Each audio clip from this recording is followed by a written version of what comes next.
과거 세계의 전장을 지배했던 무기는 총과 미사일이었습니다. 그러나 이제는 새로운 시대가 열리고 있습니다. 눈에 보이지 않는 빛으로 적을 무력화시키는 레이저 무기, 그 중심에 한국의 차세대 전투기 KF-21 보라매가 자리 잡고 있다는 사실은 전 세계 군사 전문가들에게 충격 그 자체였습니다. 미국은 오랫동안 레이저 무기 분야에서 압도적인 기술 우위를 자랑하며 다른 나라들을 따돌려왔습니다. 하지만 한국이 예상보다 훨씬 빠른 속도로 격차를 좁히고 있다는 소식이 전해지자 전 세계의 시선은 단숨에 한반도로 쏠렸습니다. 한국산 KF-21 탑재형 레이저 무기의 존재가 공개되자마자 유럽과 중동의 방산 시장이 먼저 반응했습니다. 단순한 관심이 아니라 이 무기를 확보하지 못하면 미래 전장 경쟁에서 뒤처질 수 있다는 위기감이 번져나간 것입니다. 특히 무인 드론이 전장을 지배하는 시대, 기존의 고가 미사일로는 감당하기 어려운 위협이 늘어나는 상황에서 KF-21의 레이저 무기는 값비싼 미사일 한 발을 쏠 필요 없이 빛의 속도로 적을 제압할 수 있는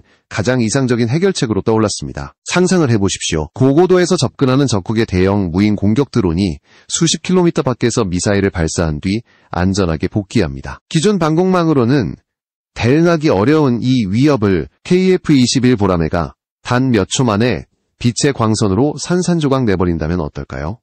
전 세계 군사 전문가들이 한국의 행보를 주목할 수밖에 없는 이유가 바로 여기에 있습니다. 중국 언론은 한국이 도대체 무슨 수로 6세대 전투기 필수 기술을 따라잡을 수 있단 말인가 라며 비웃음을 퍼부었습니다. 하지만 한국항공우주산업은 기다렸다는 듯 비밀리에 진행해오던 레이저 무기 개발 현황을 차례로 공개했고 그 성과는 단순한 과정이 아니었습니다. 미국조차 아직 실전에 배치하지 못한 기술을 한국이 먼저 시제 테스트에 성공했다는 사실은 주변 강대국들에게 충격적인 선언과도 같았습니다. 한국은 단순히 새로운 무기를 만든 것이 아닙니다. KF-21에 레이저 무기를 탑재한다는 의미는 대한민국이 5세대 전투기를 넘어 6세대 전투기 경쟁에 본격적으로 뛰어들었다는 선포이기도 합니다. 그리고 그 경쟁의 무대에서 한국은 더 이상 조연이 아니라 주인공으로 올라서려 하고 있습니다. 한국은 불과 몇 년 전까지만 해도 레이저 무기 분야에서 후발주자에 불과했습니다. 하지만 그 후발주자가 불과 4년 만에 세계 최고 수준의 성과를 만들어냈다는 사실은 믿기 어려울 정도로 충격적이었습니다. 대한민국은 레이저 대공 무기 시제형을 단기간에 공개하며 단 5km 밖에 있는 소형 표적 20대를 정확히 명중시키는 성과를 기록했습니다. 이는 단순한 기술 시연이 아니라 실제 전장에서 통할 수 있는 명백한 전투 능력을 입증한 사건이었습니다. 미국은 여전히 레이저 무기를 차세대 비밀병기로 포장하며 실전 배치를 망설이고 있습니다. 유럽 또한 여러 차례 개발 계획을 발표했지만 대부분은 지상시험 단계를 벗어나지 못했습니다. 그런데 한국은 지상에서의 레이저 무기 시험을 넘어 항공기에 탑재하는 차세대 프로젝트를 추진하고 있습니다. 이는 단순히 한 발 늦게 출발했지만 더 빠르게 앞서 나가는 말 그대로 게임 체인저라 할 수 있습니다. 특히 KF-21 보라매에 탑재될 항공기용 레이저 무기의 목표 출력은 무려 100kW급입니다. 이 수치는 웬만한 대형 무인기나 미사일을 단 한 번의 발사로 무력화시킬 수 있는 위력을 의미합니다. 기존 방공 미사일과 비교하면 가격 효율성은 상상을 초월합니다. 수십억 원에 달하는 미사일 한 발 대신 빛의 광선 한 줄기로 같은 효과를 얻는다면 국가 방위 전략의 판도는 완전히 달라질 수밖에 없습니다. 여기에 더해 한국은 이미 지상용 50kW급 레이저 무기를 확보했으며 이를 100kW, 나아가 2035년까지는 250kW급으로 끌어올리겠다는 청사진을 공개했습니다. 지상에서 확보한 기술적 기반을 항공기로 확장시키는 전략은 기술 축적 속도를 기하급수적으로 가속화시키고 있습니다. 바로 이런 이유로 한국이 불과 몇 년 만에 미국과 유럽을 위협하는 수준까지 올라올 수 있었던 것입니다. 중국과 러시아도 분명히 레이저 무기를 연구하고 있습니다. 하지만 문제는 실효성입니다. 거대한 발사 플랫폼이나 전폭기 수준의 기체에서만 운영 가능한 시스템을 과연 전투기 수준으로 소형화할 수 있느냐가 관건입니다. 이 문제에서 한국은 KF-21의 쌍발 엔진을 활용해 강력한 전력을 안정적으로 공급할 수 있는 구조적 장점을 확보했습니다. 이는 단발기인 F-35나 F-16이 갖지 못한 결정적 차이점입니다. 다시 말해 KF-21은 구조적으로 레이저 무기 탑재에 가장 적합한 기체 중 하나라는 것입니다. 그렇다면 왜 지금 세계가 한국의 행보에 주목하는 것일까요? 단순히 새로운 무기를 만들었기 때문이 아닙니다. 그것은 바로 속도입니다. 한국은 단기간에 지상 무기와 항공기 무기의 기술 간극을 줄였고 동시에 전투기 플랫폼에 최적화된 설계를 내놓았습니다. 미국과 유럽이 수십 년간 고민한 문제를 한국은 불과 10년 남짓한 시간 안에 압축적으로 해결해낸 것입니다. 이러한 성과는 우연이 아닙니다. 한국은 이미 자주 국방의 길을 선택했고 해외의 기술 의존에서 벗어나 독자적인 무기체계를 구축하는데 엄청난 투자를 아끼지 않았습니다. 그 결과 지금 세계 군사 무대에서 한국은 빠른 추격자가 아닌 새로운 선도자로 떠오르고 있는 것입니다. KF-21 보라매의 레이저 무기를 장착한다는 것은 단순히 새로운 무기를 추가하는 일이 아닙니다. 그것은 항공기 전체 구조와 전력체계를 완전히 재설계해야 하는 극도로 까다로운 도전 과제입니다. 전투기용 레이저 무기는 고출력을 확보하면서도 무게는 최대한 가볍게 유지해야 합니다. 만약 무게가 조금이라도 늘어난다면 전투기의 기동성과 무장 탑재 능력이 제한될 수 있기 때문입니다. 한국 공군이 목표로 하는 출력은 100kW급입니다. 하지만 이를 경량화된 항공기 시스템 안에 담아내려면 전체 무기 시스템 무게를 250kg 수준으로 줄여야 합니다. 지상에서 운용되는 대형 레이저 무기가 수톤에 달한다는 점을 고려하면 이 수치는 거의 불가능에 가까운 도전입니다. 그러나 한국은 초경량 소재와 고효율 전력 변환 장치를 도입해 기존 체계의 무게를 혁신적으로 낮추는 데 집중하고 있습니다. 여기에 또 하나의 난관이 존재합니다. 전투기 내부는 극한의 환경입니다. 고속 비행 중에는 엄청난 진동과 소음, 그리고 기체 표면에서 발생하는 고열이 레이저 광학 장비에 직접적인 영향을 미칩니다. 게다가 적의 미사일을 피하기 위한 급기동, 스크리밍 기동까지 수행해야 하기 때문에 레이저 무기의 정밀도가 흔들리지 않도록 안정성을 확보하는 것이 핵심 과제입니다. 이 문제를 해결하지 못한다면 레이저 무기는 단순한 실험용 장비에 불과하게 됩니다. 그러나 KF-21 보라매는 이러한 한계를 극복할 수 있는 독특한 장점을 가지고 있습니다. 바로 쌍발 엔진 구조입니다. 두 개의 강력한 엔진에서 안정적으로 전력을 뽑아낼 수 있기 때문에 단발 엔진을 가진 F-35나 F-16보다 훨씬 안정적으로 고출력 레이저를 운용할 수 있습니다. 이는 단순한 비교우위가 아니라 전투기 레이저 무기 시대의 KF-21이 가장 앞서 나갈 수 있는 결정적 기반입니다. 실제로 레이저 무기는 발사 순간 막대한 전력이 필요합니다. 일순간 100kW 이상의 에너지를 광선으로 전환해 쏘아 올려야 하는데 전력이 불안정하다면 출력은 급격히 떨어지고 목표물을 무력화하지 못할 위험이 큽니다. 하지만 KF-21은 두 개의 엔진을 통해 전력을 빠르게 안정화시킬 수 있으며 이 덕분에 단 몇 초 만에 최대 출력을 발휘할 수 있습니다. 또한 한국은 자체적으로 개발한 전자광학 추적 장치와 IRST 시스템을 국산화하는 데 성공했습니다. 이 기술은 단순히 레이저 무기를 쏘기 위한 장비가 아니라 레이저의 목표를 정밀하게 포착하고 안정적으로 조준하는 핵심 장치입니다. 미국과 유럽이 여전히 수입 부품에 의존하는 영역에서 한국은 독자적인 기술력을 확보해 KF-21에 통합시켰다는 점이 주목할 만합니다. 결국 KF-21 보라매가 보여주려는 것은 단순한 신형 전투기가 아닙니다. 그것은 곧 한국이 6세대 전투기의 핵심 조건 중 하나인 레이저 무기 탑재를 현실로 만들어내고 있다는 선언입니다. F-35가 스텔스 성능으로 세계 시장을 지배했다면 KF-21 은빛의 무기를 통해 차세대 전투기 경쟁에 새로운 기준을 세우려 하고 있습니다. 그리고 이 모든 것은 단지 시작일 뿐입니다. 레이저 무기의 완전한 항공기 통합이 현실화되는 순간 한국 공군은 미사일 의존에서 벗어나 전혀 새로운 전투 방식을 손에 쥐게 될 것입니다. 그것은 단순한 기술 경쟁을 넘어 전 세계 전장 패러다임 자체를 바꾸는 도전이 될 것입니다.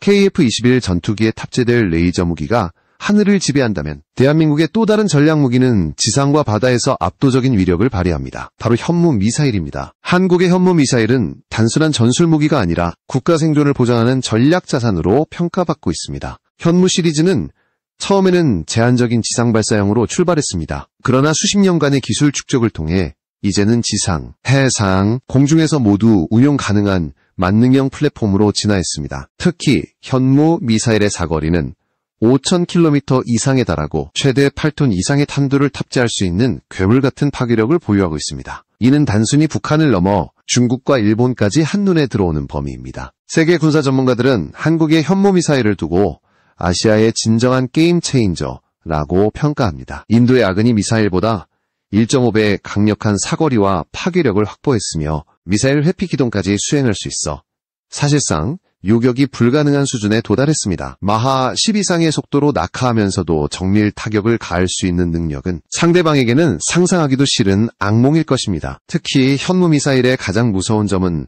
전략적 메시지에 있습니다. 한국은 이 무기를 단순히 보유하는 것에 그치지 않고 공개적으로 시험 발사를 진행하며 그 위력을 전 세계에 과시하고 있습니다. 이는 중국과 북한이 한국을 함부로 건드리지 못하도록 하는 강력한 억제 전략이자 일종의 정치적 경고이기도 합니다. 더 나아가 한국은 현무미사일을 단순히 방어용으로만 운용하지 않습니다. 필요하다 면상호학증 파괴 전략을 실행할 수 있는 능력을 갖추고 있다는 점이 핵심입니다. 만약 적국이 한국을 선제 공격한다면 한국은 도쿄와 베이징 같은 대도시에 현무미사일을 전량 투사해 복구 불가능한 피해를 입힐 수 있습니다. 바로 이 냉혹한 현실이 주변국들에게 한국의 존재감을 각인시키고 있습니다. 현무미사일의 발전은 여기서 끝나지 않습니다. 한국은 차세대 현무 6미사일 개발에 박차를 가하고 있으며 지상형뿐 아니라 잠수함 발사형 그리고 KF-21 탑재형 소형화 현무까지 개발 로드맵에 포함시켰습니다. 즉 미래에는 한국 공군의 KF-21이 하늘에서 레이저 무기로 적을 무력화하는 동시에 필요하다면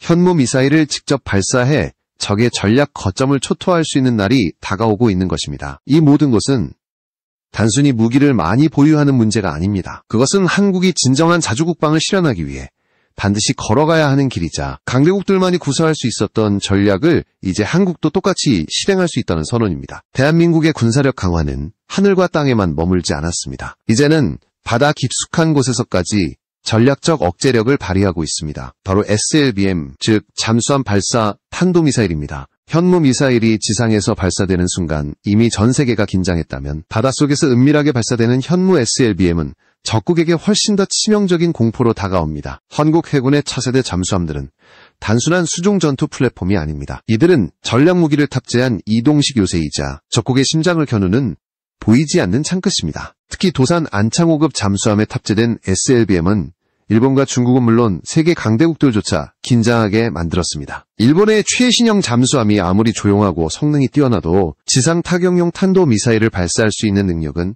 한국 해군만이 가지고 있기 때문입니다. 이 차이는 단순히 기술적 사소함이 아닙니다. 잠수함이 SLBM을 발사할 수 있다는 것은 적이 어디에서 공격을 받을지 절대로 알 수 없다는 뜻입니다. 바다 깊은 곳에서 갑자기 솟아오른 미사일이 적국의 대도시를 향해 날아간다면 그 어떤 방공망도 이를 사전에 차단하기란 불가능에 가깝습니다. 바로 이런 점 때문에 SLBM은 핵심적인 2차 보복 능력, 즉 상대가 먼저 공격해와도 반드시 반격할 수 있는 절대 무기로 꼽히는 것입니다. 한국은 이 분야에서도 독일과 일본을 뛰어넘는 독보적인 우위를 확보했습니다. 독일산 잠수함은 전 세계적으로 유명하지만 콜드 런칭 방식의 탄도미사일 발사 시스템은 갖추지 못했습니다. 일본 또한 대형 잠수함을 건조했지만 그 무장은 주로 대함 어뢰와 순항 미사일에 국한됩니다. 반면 한국 해군은 비슷한 배수량의 잠수함에도 현무 SLBM을 탑재할 수 있는 능력을 확보해 전 세계 방산 시장에서 전략적 우위를 점할 수 있는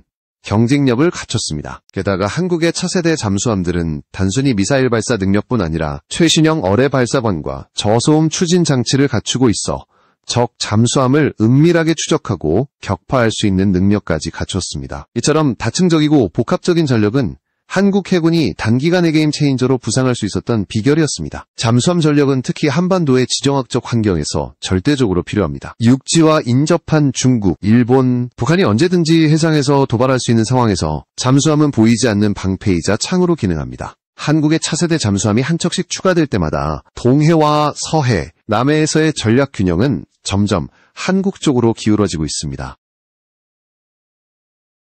그리고 무엇보다 중요한 사실은 한국 해군이 보유한 SLBM 잠수함 전력은 단순히 방어적인 역할에 그치지 않는다는 것입니다. 그것은 적의 대도시와 군사기지를 직접 겨냥할 수 있는, 다시 말해 한국은 이제 더 이상 수동적으로 방어만 하는 국가가 아니라 필요하다면 먼저 강력하게 대응할 수 있는 주도적 군사 강국으로 자리 잡아가고 있는 것입니다. 대한민국의 군사력 강화는 여기서 멈추지 않습니다. 이미 도산 안창호급 잠수함을 통해 SLBM 전력을 확보한 한국은 이제 더 큰 목표를 향해 나아가고 있습니다. 바로 핵추진 잠수함, 즉 핵잠수함 개발입니다. 핵잠수함은 단순히 잠수함의 한 종류가 아닙니다. 그것은 바닷속에서 몇 달 동안 떠오르지 않고 작전을 수행할 수 있는 완벽한 은폐 전력입니다. 디젤 잠수함이 연료와 산소 보급 문제로 일정 시간마다 수면 위로 떠올라야 하는 한계가 있는 반면 핵잠수함은 사실상 무제한에 가까운 작전 지속 능력을 가집니다. 한국이 핵잠수함을 보유한다는 것은 곧 적국이 아무리 정밀한 정찰 위성을 띄우더라도 한국 해군의 전략 잠수함 위치를 결코 파악할 수 없다는 뜻입니다. 이미 1년 전 한국은 미국과 함께 전농도 우라늄 농축 방식의 핵추진 엔진 개발을 논의했다는 사실이 확인되었습니다. 이는 단순한 기술 교류가 아니라 한국이 본격적으로 핵잠수함 개발을 공식화했다는 신호였습니다. 미국의 군사 전문가들과 싱크탱크들은 한국이 최근 진행 중인 국방 프로젝트들을 하나로 연결해 분석한 결과 그 중심에는 결국 핵무장 가능성이 자리 잡고 있다는 충격적인 결론을 내놓기도 했습니다. 한국의 국방부 역시 이러한 분석을 의식한 듯 차세대 핵잠수함 개발을 위한 연구와 투자를 대폭 확대하고 있습니다. 배수량 7,000톤급의 국산 핵잠수함에 현무 SLBM을 탑재하겠다는 구체적인 청사진까지 언급되었고, 이는 단순한 계획이 아니라 머지않아 실현될 미래로 다가오고 있습니다. 만약 이것이 현실화된다면 한국은 미국, 러시아, 중국, 영국, 프랑스와 함께 세계에서 손꼽히는 핵잠수함 보유국 반열에 오르게 됩니다. 이제 질문은 단순합니다. 한국이 왜 이렇게까지 자주 국방에 집착하는가?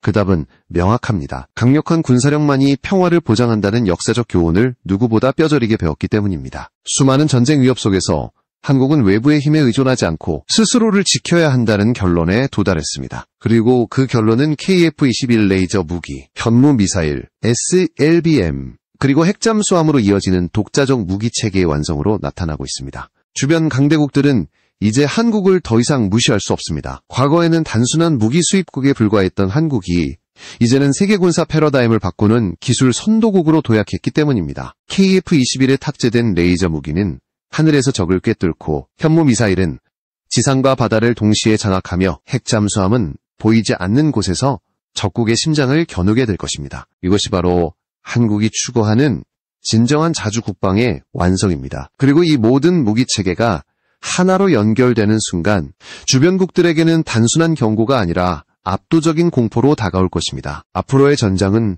더 이상 미국과 러시아, 중국만의 무대가 아닙니다. 이제 그 무대 위에 한국이라는 이름이 당당히 새겨지고 있습니다. 그리고 그 이름은 단순히 기술 강국이 아니라 평화를 지키기 위해 끝까지 싸울 수 있는 강대국으로 기억될 것입니다.